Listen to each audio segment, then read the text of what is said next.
ஒன்றிய பிரதமர் எப்படி பாரத பிரதமராக மாறினார்?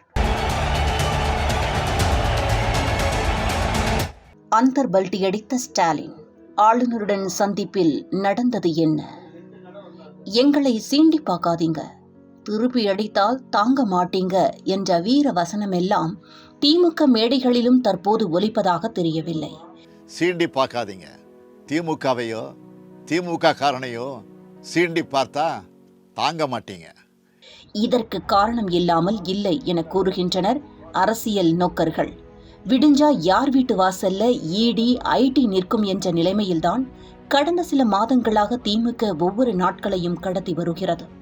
ஊழல் புகார்களில் ஏற்கனவே அமைச்சர் செந்தில் பாலாஜியை சிறையில் உள்ள நிலையில் மூத்த அமைச்சர் பொன்முடிக்கு சிறை தண்டனை விதிக்கப்பட்டுள்ளது.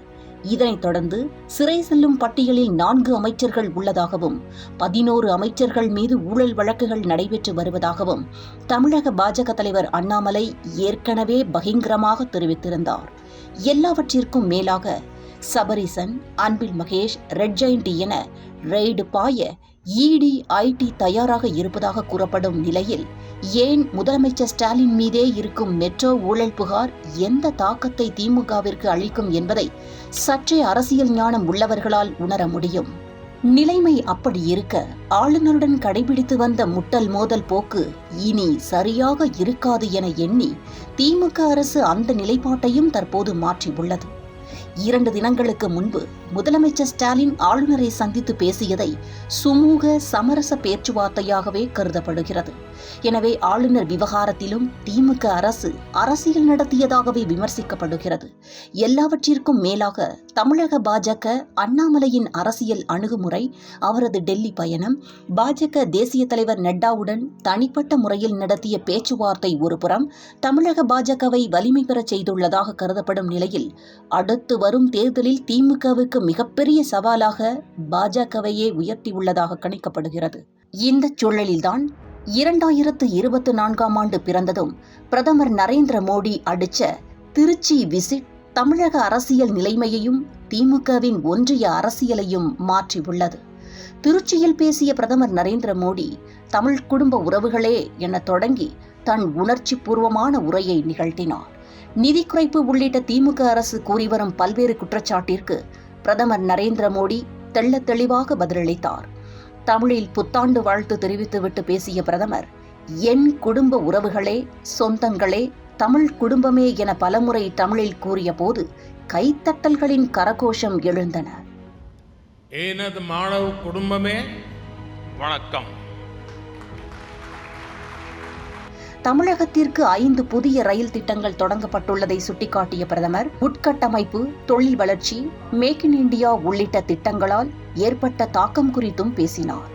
மேலும் புதிய வளர்ச்சிக்காக 10 ஆண்டுகளில் மாநில அரசுகளுக்கு 120 லட்சம் கோடியை மத்திய அரசு அளித்துள்ளதாகவும் 2014ஆம் ஆண்டுக்கு முன் இருந்த ஆட்சியில் வெறும் 30 லட்சம் கோடி அளிக்கப்பட்டுள்ளதாகவும் பிரதமர் தெரிவித்தார். பிரதமரின் இந்த கருத்து நிதி குறைப்பு உள்ளிட்ட திமுக அரசு கூறிவரும் புகாருக்கு பதிலடியாகவே கருதப்படுகிறது. தமிழ் மீது தனக்குள்ள ஆர்வத்தையும் தமிழறிஞர்களிடம் தமிழ் கற்று வருவதையும் குறிப்பிட்ட பிரதமர், தமிழை உலகளவில் மேலும் புகழ்பெற செய்ய பாடுபடுவேன் எனவும் குறிப்பிட்டது கூட்டத்தில் இருந்தவர்களை நெகிழ்ச்சியில் ஆழ்த்தியது. ஒரு கட்டத்தில் கூட்டத்தில் இருந்த மக்கள் பிரதமர் நரேந்திர மோடியை வாழ்த்தி முழக்கமிட்டனர்.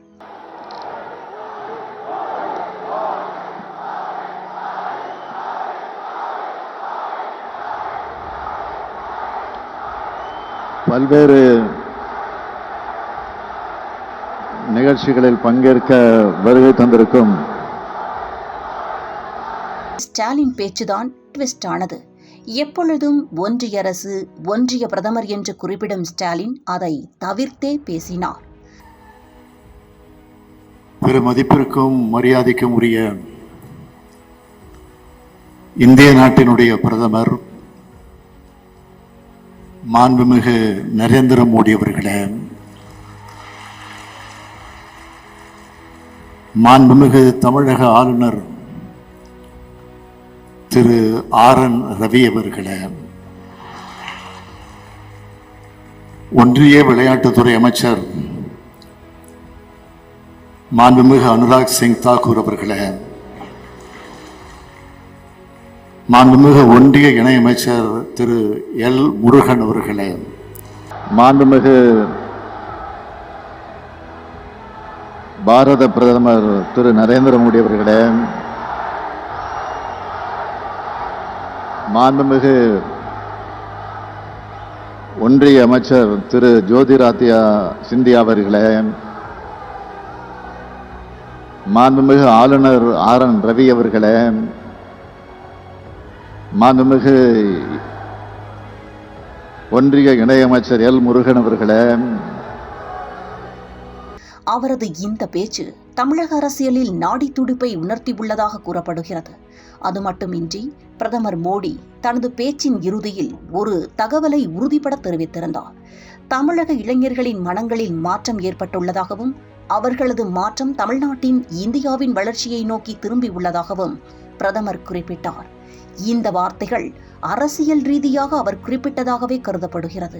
பிரதமர் நரேந்திர மோடி தெரிவித்த இந்த கருத்து தமிழகத்தில் 2004ஆம் ஆண்டு தேர்தலின் போது பாஜகவிற்கான வாக்குகளாக மாற வழிவகுக்கும் என பாஜக மூத்த நிர்வாகிகள் தீர்க்கமாக கூறுகின்றனர். மேலும் இங்கே ஒரு காலத்தின் தீர்ப்பையும் நாம் சுட்டிக்காட்ட வேண்டியுள்ளது. திண்டுக்கல் காந்தி கிராம பல்கலைக்கழக பட்டமளிப்பு விழா 2022ஆம் ஆண்டு நவம்பர் மாதம் 11ஆம் தேதி நடைபெற்றது. அந்த பட்டமளிப்பு விழாவிலும் பிரதமர் நரேந்திர மோடி சிறப்பு விருந்தினராக கலந்து கொண்டார். ஆளுநர் ஆர்.என். ரவி, முதலமைச்சர் மு.க. ஸ்டாலின் பங்கேற்றனர். அவர்களுடன் அப்போதைய உயர்கல்வித்துறை அமைச்சர் பொன்முடியும் பங்கேற்றார். திருச்சியில் நேற்று நடந்த பாரதிதாசன் பல்கலைக்கழக பட்டமளிப்பு விழாவிலும் பிரதமர் நரேந்திர மோடி சிறப்பு விருந்தினராக கலந்து கொண்டார். ஆளுநர் ஆர்.என். ரவி, முதலமைச்சர் ஸ்டாலின் இருந்தனர். ஆனால் பொன்முடி இல்லை. ஊழல் வழக்கு தீர்ப்பால் பொன்முடி பதவி இழந்து அவருக்கு பதிலாக தற்போது உயர்கல்வித்துறை அமைச்சராக இருக்கும் ராஜ கண்ணப்பன் நிகழ்ச்சியில் கலந்து கொண்டார். உயர்கல்வித்துறை சார்ந்த விவகாரங்களில் மத்திய அரசையும் ஆளுநர் ஆர்.என். ரவியையும் கடுமையாக விமர்சித்தவர் பொன்முடி. சட்டப்பேரவையில் ஆளுநர் என்றும் பாராமல் ஆர்.என். ரவியை அவமதிக்கும் விதமாக உரக்க கத்தியவர் பொன்முடி. இந்த சூழலில் காலமளித்த தீர்ப்பால் பொன்முடி பதவியை இழந்து திருச்சி பாரதிதாசன் பல்கலைக்கழக பட்டமளிப்பு விழாவில் பங்கேற்க இயலாமல் போனது. இந்த நிகழ்வையும் வருங்கால தமிழக அரசியல் நிகழ்வோடு சிலர் ஒப்பிடுகின்றனர்.